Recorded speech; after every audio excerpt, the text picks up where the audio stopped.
개구리 소년 실종 사건 1991년. 사건 개요. 1991년 3월 26일 대구 성서초등학교의 5명의 학생들이 학교 근처의 와룡산에 도롱뇽 알을 주우러 간다고 말하고 집을 나섰습니다. 당시 이들 5명의 아이들은 초등학교 4학년이었으며 어머니들에게 도롱뇽 알을 주우러 가겠다고 말한 뒤 집을 떠났습니다. 그 후 아이들은 실종되었고 이후로 그들의 행방은 묘연해졌습니다.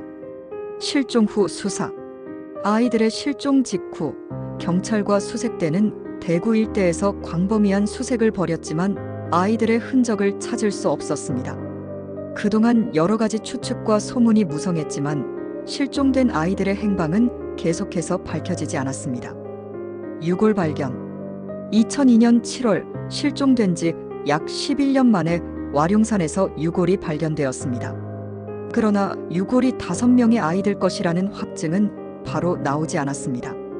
이후 법의학적인 분석을 통해 유골이 실종된 아이들과 일치하는 것으로 확인되었습니다. 의문점. 유골이 발견된 후에도 이 사건에 대한 미스터리는 풀리지 않았습니다.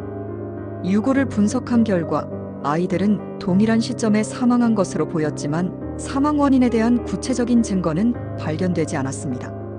경찰은 외부의 범죄 가능성도 제기했지만 범인이 누구인지 혹은 단순 사고인지에 대한 결론은 내리지 못했습니다. 이 사건은 강력 범죄, 사고, 자연재해 등 여러 가지 가능성으로 의문을 남긴 채 남아 있습니다.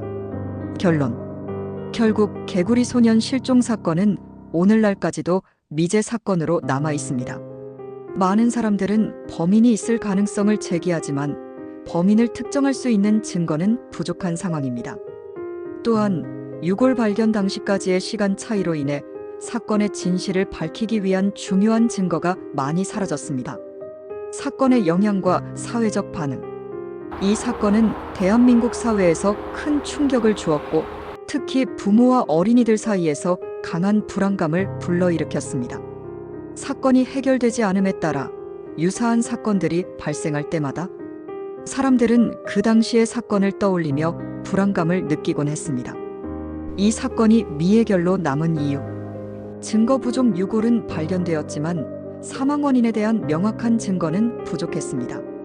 또한 사망 시점에 대한 정확한 증거도 없어 사건을 해결하기 위한 단서가 부족했습니다. 시간의 흐름. 사건이 발생한 지 시간이 오래 지나면서 중요한 증거나 목격자가 사라졌습니다. 11년이라는 시간이 사건 해결의 중요한 방해 요소가 되었습니다. 범인의 부재. 범인이 존재했다면 그를 추적할 수 있는 단서가 충분하지 않았습니다. 수많은 수사가 있었으나 범인을 특정할 수 있는 증거는 발견되지 않았습니다.